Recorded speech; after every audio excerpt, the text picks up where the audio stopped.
Seperti yang direncanakan, kali ini admin akan melanjutkan menceritakan kisah Taza di film Taza kedua, yaitu Taza Hidden Card, atau bisa diartikan kartu tersembunyi.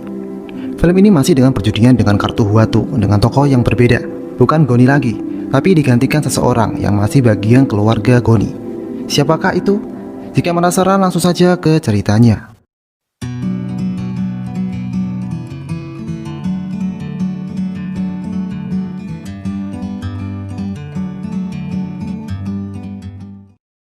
Pertama akan diperlihatkan scene dari film pertama, saat Gowang ke rumah Goni untuk memberikan uang ke keluarga Goni. Di sana Gowang bertemu dengan keponakan Goni bernama Daegil, dan Gowang memberinya uang. Diketahui Daegil adalah bocah yang sejak dini jago berjudi, mungkin karena mempunyai paman seorang Taza bernama Goni. Dan kisah Taza Hidden Card ini dimulai. Selanjutnya diperlihatkan Daegil sudah tumbuh dewasa dan kebiasaan judinya semakin jago saja. Suatu hari Daegil berjudi dengan seorang pria bernama Guangchul. Dan kembali lagi Daegil selalu menang. Saat bersamaan ada wanita cantik menghentikan Guangchul berjudi. Dia adalah adiknya bernama Mina, karena Mina tak suka kakaknya terus berjudi. Dan seperti melihat bidadari, Daegil langsung jatuh cinta kepada Mina pada pandangan pertama. Suatu hari ayahnya Daegil terseret dalam perjudian gelap, sehingga berhutang besar dan ditahan. Daegil yang mendapat kabar itu langsung ke TKP untuk menyelamatkan. Tapi bos judi bernama Ghost datang, dan terjadilah perkelahian antara mereka. Sampai akhirnya Ghost tertusuk pisaunya sendiri. Daegil dan ayahnya panik, lalu melarikan diri. Kemudian Daegil disuruh ibunya untuk pergi ke Seoul, untuk lari dari Ghost. Tapi sebelum dia pergi ke Seoul, dia berpamitan dengan Mina, sekaligus melamarnya. Tapi Mina sepertinya tak menganggap itu serius. Singkat cerita, Daegil sampai di Seoul dan menemui kerabatnya bernama Charlie. Dan Charlie ini bekerja pada bos bernama Gojang. Dan akhirnya Daegil ikut kerja bersama Charlie. Daegil kemudian menjadi pelayan di sana. Tapi suatu hari Charlie dikasih uang untuk berjudi dengan Daegil. Tapi Charlie terus-terusan kalah, sehingga permainan diambil alih Daegil. Disinilah Daegil terus menunjukkan kemampuan judinya dan selalu menang, sehingga membuat Gojang suka padanya. Singkat cerita, kehidupan Daegil berubah drastis. Saat itu dia bertemu dengan wanita bernama Nona Wu. Diketahui dia adalah janda kaya raya yang suka berjudi. Daegil dan Nona Wu saat itu mulai menjalin asmara. Suatu hari anggota Gojang berkumpul dan merencanakan akan menjebak Nona Wu dan berencana menguras semua hartanya. Dengan rencananya awal-awal anggota Gojang terus-terusan kalah sampai taruhan menjadi sangat besar, kemudian membalikannya sehingga mendapat kemenangan besar. Daegil yang tahu rencana itu mengingatkan Nona Wu karena dia tidak tega. Benar saja, lalu Nona Wu tidak muncul di permainan selanjutnya sehingga membuat mereka cemas. Tapi tiba-tiba Nona Wu datang untuk bermain. Kesempatan itu dimanfaatkan untuk menghabisi Nona Wu dengan taruhan semuanya. Tapi terjadi hal yang tak terduga. Nona Wu memenangkan permainan dengan mengalahkan mereka, walau mereka telah melakukan konspirasi. Akhirnya membuat Gojang bangkrut, sedangkan Nona Wu kemudian menghilang. Setelah Gojang bangkrut, Daegil diperkenalkan oleh Charlie dengan orang kaya bernama Dongsik, dan Daegil kemudian berjudi dengannya. Sebelum permainan dimulai, Dongsik memanggil wanita untuk ikut bermain. Daegil sangat kaget, ternyata dia adalah Mina. Kok bisa? Orang-orang masih bingung. Saat permainan dimulai, Daegil langsung tancap gas, lalu win streak dan terus naik pertaruhan. Sampai di tengah-tengah permainan, mereka break sejenak. Setelah break, keadaan seperti berbalik. Dongsik menang berturut-turut dengan pertaruhan yang sudah sangat besar, sehingga Daegil kalah besar dan menderita hutang yang banyak. Lalu diperlihatkan Dongsik bersama Gojang, dan di sana Dongsik mengatakan akan membalas Daegil karena bersekongkol dengan Nona Wu untuk membuat Gojang bangkrut. Diketahui Daegil dijebak. Setelah itu Daegil dikejar oleh sekelompok orang. Saat dia bangun, dia sudah babak belur, dan mengejutkannya lagi, ginjalnya telah diambil. Saat yang bersamaan, Dongsik dan anak buahnya muncul, dan Dongsik berkata, "Semua hartamu dan ginjalmu belum cukup membayar semua utangmu." Lalu Daegil ditinggalkan pergi. Suatu hari saat Daegil yang sudah lepas, tiba-tiba dia didatangi oleh Mina. Kemudian Mina memberikan tas yang berisi penuh dengan uang. Saat Daegil menanyakan uang apa ini, Mina menjawab, "Ini uang dari hasil menjualmu dan menipumu. Kau telah dijebak oleh Dongsik, dan ternyata Charlie telah bekerjasama dengan Dongsik." Daegil sangat marah dan ingin langsung bertemu dengan Dongsik, tapi Mina menyegahnya dan menyuruh Daegil kabur saja. Dia tak bisa membiarkan pria yang telah melamarnya mati begitu saja. Daegil berkata, "Jika kau telah menyelamatkan nyawaku, berarti nyawa ini sudah menjadi milikmu." Dan Daegil kemudian pergi. Singkat cerita, sampailah Daegil di suatu tempat dan berjudi dengan orang-orang di sana. Di perjudian itu Daegil bermain curang dengan membagikan kartu sesuai keinginannya. Tapi itu segera diketahui, dan benar saja saat kartu dibuka seperti yang dikira orang-orang. Saat Daegil mau dihukum, ada orang yang membuka kartu lainnya, dan ternyata kartu yang tersisa tidak seperti yang dikira. Daegil akhirnya bebas. Degil kemudian mengejar orang itu. Diketahui dia bernama Goang, teman Goni di film Taza pertama. Sepertinya Goang dan Degil saling lupa pernah bertemu di masa lalu. Degil kemudian meminta menjadi mitra, tapi Goang menolak. Tapi Degil tidak menyerah dan terus mengejar Goang. Kau mengingatkanku terhadap seseorang yang telah menyelamatkanku. Terkadang poin kecil bisa mengalahkan poin besar, kata Goang. Saat Degil dan Goang dalam perjalanan, kalau begitu jadikanlah aku sebagai muridmu. Tapi Goang tetap menolak.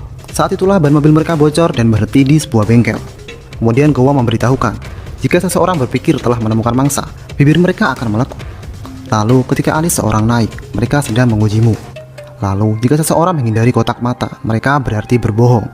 Pupil mata membesar jika senang dan mengecil jika melihat hal yang dibenci. Sambil menunggu mobil, Degil dan Goang diajak berjudi orang-orang di sana, dan mereka menang besar. Kemudian Degil dan Goang disuruh kembali lagi untuk pertaruhan yang lebih besar. Besoknya Goang dan Degil kembali ke tempat itu untuk berjudi. Goang merasa mereka sudah mengatur tempat duduknya. Goang memberitahu bahwa mobil di luar ada masalah, dengan maksud Degil bisa berganti tempat duduk. Dengan hal yang telah diajarkan oleh Goang, Degil bisa mendapat kemenangan yang besar dan mengakhiri perjudian itu. Setelah itu Degil berkata, ayo kita ke permainan yang lebih besar. Goang menjawab, kau pikir sudah menjadi jago setelah mengalahkan beberapa pecundang? Degil merasa sudah mengalahkan Taza, orang yang baju hitam dan mata sipit di perjudian kemarin. Tiba-tiba orang itu malah muncul, dan ternyata orang itu telah bekerja sama dengan Goang. Degil terkejut dan merasa bahwa dunia perjudian tidak sesederhana di pikirannya. Hari demi hari berlalu, Degil dan Goang menjadi murid dan guru yang selalu memenangkan perjudian dimanapun. Sampai akhirnya, dalam perjalanan pulang Degil bertemu dengan Jali yang dihajar orang-orang. Lalu Degil mengejarnya dan bersiap menghajarnya, lalu bertanya kenapa dia menjualnya kepada Dongsik. Jali mengungkapkan, aku yang mengajakmu, tapi bos selalu mengistimewakanmu. Lalu Degil tidak jadi menghajar Jali dan bertanya lagi, jika kau telah menjualku, kenapa hidupmu menjadi seperti ini? Mereka anggota Gojang ternyata bukan menjebak Nonawu, tapi telah menjebak bos kita. Maafkan aku, Mina dijual ke Ghost karenamu, kata Jali. Degil yang mendengar itu lalu ke tempat Ghost sendirian untuk menyelamatkan Mina. Singkat cerita, permainan itu pun dimulai. Ghost menjelaskan aturannya. Permainan hanya satu kali, dan pemenang akan kehilangan tangannya. Jika Degil menang, dia akan membawa Mina. Jika kalah, tinggalkan uang dan Mina, dan hutang Mina berkurang. Degil berkata, jika aku menang, hutang Mina lunas. Akhirnya Degil menang, tapi dia harus merelakan salah satu tangannya. Degil kemudian menusuk tangannya dan hutang Mina dibakar Degil. Saat Degil dan Mina mau pergi, mereka masih harus membayar bunga hutang dari Mina, yaitu 500 juta. Kemudian tiba-tiba Goang datang membawa uang banyak yang jumlahnya lebih dari 500 juta. Goang meminta Ghost untuk melepaskan Degil dan Mina.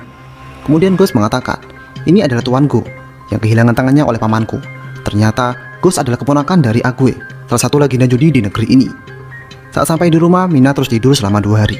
Kemudian Goang menceritakan, dulu ada 3 penjudi legendaris di negeri ini, Mr. Pyong, Agwe, dan Kuping Satu. Mr. Pyong sudah mati, dan jangan sekali-kali kau bertemu dengan Agwe.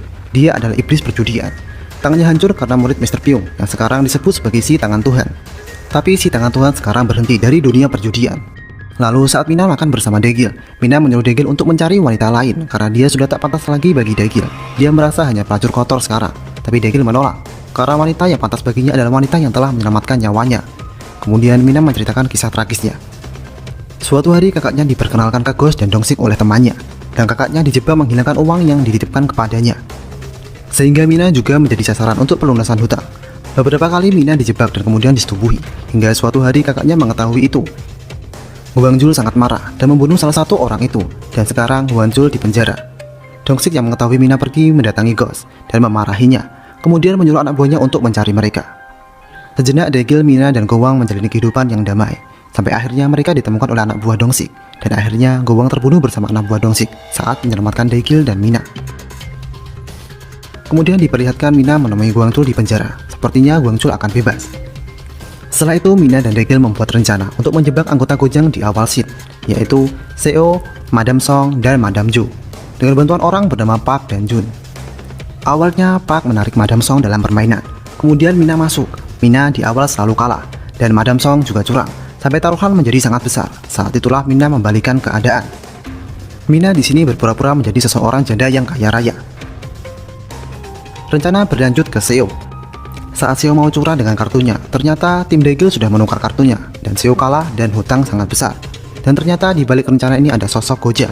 Ternyata Gojang sudah diberitahu Degil dan kawan-kawan bahwa Seo dan kawan-kawannya sudah menipu Gojang. Dan ternyata Madame Song sudah dibayar oleh Daegil dalam permainan itu untuk berkhianat. Kemudian Daegil menemui Nona Wu, bertujuan mengajak Nona Wu untuk bekerja sama, menjebak Dong-sik. Tapi sekilas Dong-sik mengetahui rencana Daegil dan Nona Wu, lalu Nona Wu disuruh keluar.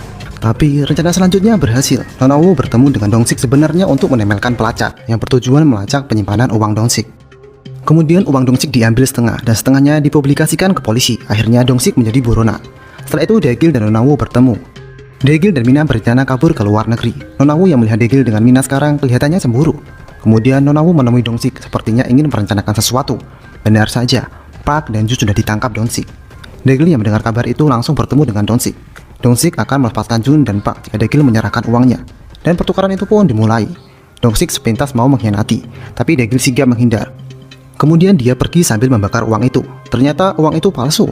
Kemudian Daegil dan kawan-kawan dikejar Dong-sik. Saat Daegil dan Mina berpikir sudah lolos dari Dong-sik, tiba-tiba mereka ditabrak oleh Dong-sik sehingga uang itu diambil oleh Dong-sik. Kemudian Dong-sik berpisah dengan Nona Wu karena dia mau kabur ke luar negeri. Tapi lagi-lagi Dong-sik dikhianati Nona Wu yang sudah bersekongkol dengan Ghost. Kemudian Nona Wu dan Ghost membawa uang itu dan meninggalkan Dong-sik. Dan lagi-lagi Nona Wu dikhianati Ghost dengan memberikan minuman yang sudah dikasih obat tidur. Saat Nona Wu tak sadarkan diri, dia dibuang oleh Ghost dan Ghost membawa uang itu. Di tempat lain Mina sadar dan sudah di rumah sakit. Daegil sangat marah karena Mina keguguran. Sedangkan Dong-sik saat sadar sudah berada di tempat pembuangan sampah. Kemudian Dong-sik mencari Nona Wu.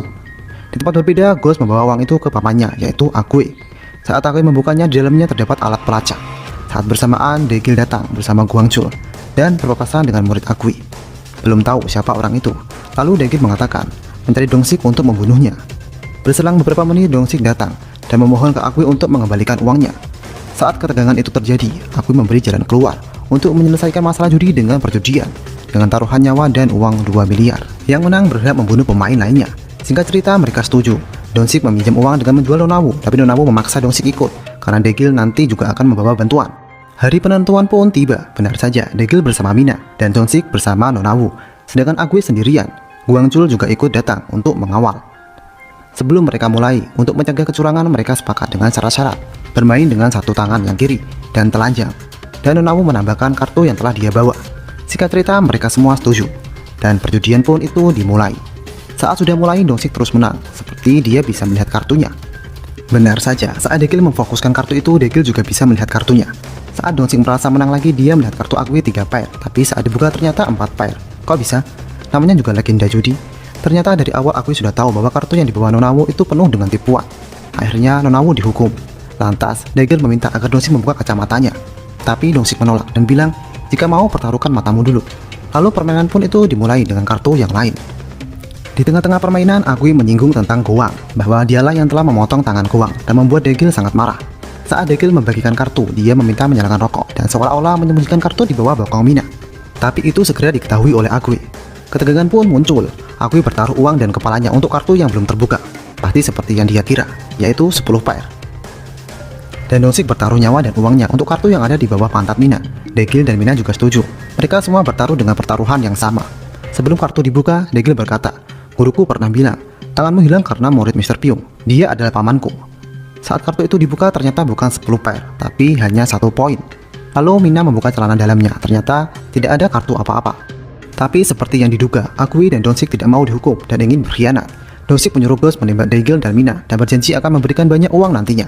Akue pun sama menyuruh Ghost menembak Daegil. Saat Ghost ingin melakukannya, dia ditembak oleh Gwangchul.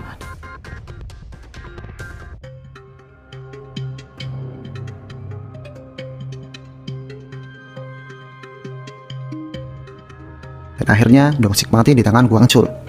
Setelah itu Daegil, Mina, dan Gwangchul pergi, tapi mereka tidak membunuh Akue. Kenapa ya? Ternyata Gwangchul juga terluka dan kemudian mengkhianati Daegil dan membawa semua uangnya. Kemudian muncul berita ada orang yang menghamburkan uang di jalanan dan mati di gunung. Dia adalah Gwangchul. Setelah kejadian itu berlalu, Daegil dan Mina hidup bersama. Tiba-tiba mereka mendapat surat yang ditulis oleh Gwangchul. Isinya permintaan maaf kepada Mina dan meninggalkan uang itu di gunung. Diketahui Gwangchul melakukan itu semua untuk melindungi mereka. Ternyata Gwangchul tidak berkhianat. Dan di situ Gwangchul menuliskan juga, "Semoga kalian bahagia dengan uang ini dan bisa mulai hidup baru." Dan kisah ini berakhir. Oke, itulah kisah film di Taiza kedua, Taiza Hidden Card. Janganlah terperdaya tentang kesenangan yang instan, bisa-bisa itu penuh dengan tipu daya. Apa kalian masih ingin melanjutkan taja ketiga?